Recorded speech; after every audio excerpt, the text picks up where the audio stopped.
Let's get in some brighter news though. The quarantine hair update, Stevie. I heard you might have done something with the hair. What's the deal? Something wild. I think last week I talked about how I shaved. I had a beard going for like 4 months, and then I finally shaved it all off down to like a nice stubble, a respectable stubble, I would say. I didn't look homeless anymore, as homeless, because I still had the hair. It was probably down to like my shoulders because it was over a year. And wow, finally bit the bullet and dived into the quarantine lifestyle and quarantine trends of giving yourself a haircut and just buzzed it. Yeah. Had to do it. I mean, you probably feel like a new man. Oh man, it's freeing, it's liberating. It's weird though, because like it took me a while to get used to it because I've never had hair this short. I bet. And like I'd walk past a mirror, and it was really like it would change my opinion of it. God. Would change. Yeah, who the fuck's in my house, right? Like. But like it took me a while to get used to it because I totally forgot I did it, and then I would walk by a mirror or walk in like in the bathroom and be like, holy fuck, like I forgot I shaved my head. And so sometimes I'd see it and be like, that looks good, and then there'd be like other times I'd walk by a mirror and I'd be like, this looks fucking awful. I look like fucking Natalie Portman from V for Vendetta. Fucking hate this. Same dog. Like Britney Spears in 2007. Yeah. I mean, it's probably nice and cool, especially out in like the Florida sun, I can imagine. Yeah, it's nice. It's nice not having to wear a hat all the time. Keep up the hair from falling in my eyes. So we'll see what I do next. I don't know. Yeah, you need to buy an industrial size razor and just go to town. Shout out to the roommate. Helped me cut it all off. He's got experience. I was impressed, man. Yeah, I didn't think he'd have the chops. No, he went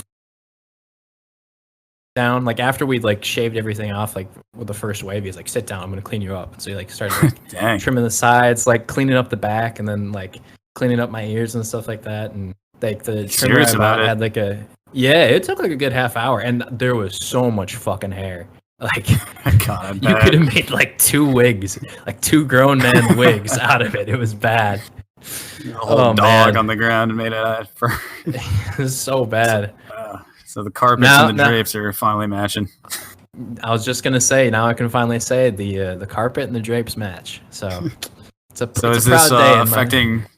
Have you added new pictures? Is this affecting the Bumble game at all? Or I haven't. I need to experiment. Yeah, I need to see how it happens. Those updated photos out there. Yeah, the reaction on Snapchat. Yeah.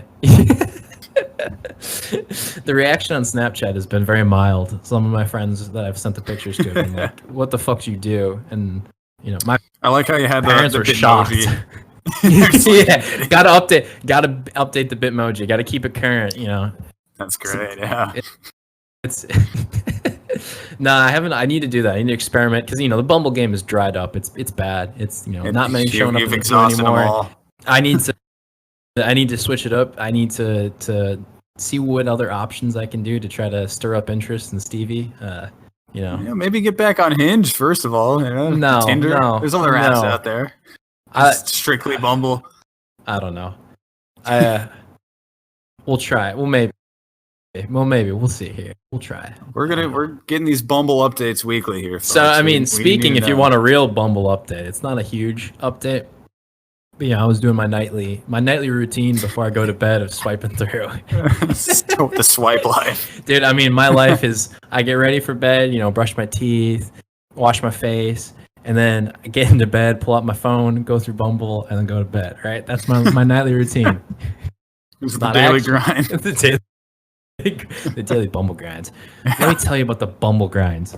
You have to be committed, all right? Those matches aren't just going to show up. You have to put in the work, son. That's what I'm telling you, man. You got to get the photos updated with everything. I mean, you got to know what works. You got to go to the analytics. You got to see what photos work, what bios work. Maybe they're not a game, man. Maybe they're not feeling the fact that you go to the gym all the time. So you got to change your settings. You got to change what your options are. Maybe they don't find your jokes funny. It's true. But no, speaking of Bumble, this is a little side story, but I was scrolling through the other night. I come across this chick, and her name is Stevey. I don't think I sent you this. No, I didn't hear about this. Okay, I didn't send you this. So it's my doppelganger. Her name's Stevey. She has Stevie Nicks out there or something. I don't know. She didn't look like Stevie Nicks, that's for sure. But she got blonde hair, blue eyes, and that's all I can say. I swiped right for the culture, but obviously, that's where it ends. So let's talk about that, though. Would you ever date someone with the same name as you? That's a good hypothetical. Like for me, I don't think there are any like ladies named Petey, but like maybe Petrina. Would you not? Petra. So I have like a Petra. I think that's like the feminine version of my name, actually. Pedra. Is that the Spanish? So my answer would be no. I would not date someone with the same name as me. So I do generally have like two rules: is if you have the same name as my mother or the name Stephanie. Normally I say no, but I will make exceptions. Yeah, I just because can you imagine that Stevie and Stephanie? Nah. Or Steph and Steph. Like I have friends that call me Steph. Steph and Steph. Yeah, that is strange. But I will break that rule. It's not like a hard rule, but the mother thing is definitely a hard rule. I can never date your own mother's name. No, if you have the same name as my mother, that's a deal breaker. Because you don't want to be screaming your mom's name when you're clapping it from the back. Let's be honest here. That's the last thing you want to do. Accidentally call her mom or something like that. Back like when you used to call like teacher's mom accidentally. Yeah. Did you ever do that? I definitely did that. I have a horrific memory of doing that like first grade. Right, yeah, definitely back in like first, second grade at least. Like back when I was young. I walk up to her teacher like, "Mom, can I go to the bathroom? I mean, Mrs. Johnson, can I go to the bathroom?" Fuck. Yeah. Little 6-year-old Stevie. Oh, fuck. You're not my mom. Holy shit, I feel like that's a really common occurrence for teachers. Like I'm sure it happens first grade all the teacher. Oh, yeah. Like I'm pretty sure she didn't bat an eye. She didn't even notice it or acknowledge it. She was like, right. Like I mean, in a sense, they are our mothers too. Yeah, for sure. Everyone's our mommy. Maybe for you. Let's not go that deep. Everyone's my mommy, and I'm always their daddy. So last week we talked about Rule 34, and this week we're going to talk about mommy and daddy issues. We had to touch on the stepsisters and shit. Oh, ugh. Gross. Get out of the washing machine. You're not stuck. Get out of there. Oh, step bro. Craig, why are you giving me that look? He's the one with his pants off. I don't know why he's looking at you like that. I think I saw something though on like Pornhub or some shit that's like the most popular category, and it's not even close. I'm pretty sure. Like that's all they make now. It's just that shit. Dude, yeah. Some people love some stepsister, stepbrother shit. I was thinking about this, as you do. How much of this is like because people are actually like that's their thing, like that's their fetish, or how much of this is actually like, well, it looks good. I mean, like you remove the stepbrother, stepsister thing, or like stepmom shit, and it's like it looks right.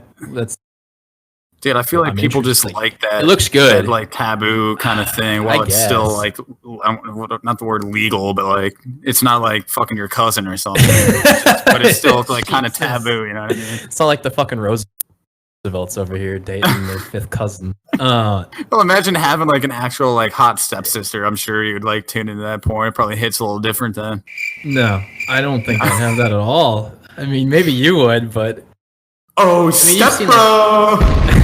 None of us have stepsisters. Don't worry, listeners. We're not. If I was a stepsister, I would say that like the way you jokingly call it jokingly. I'm stuck in the dryer. Oh my god, man! Can we get off this topic? Why do we always seem to find our way down these types of? This is Henny Boyz Radio. Let's go.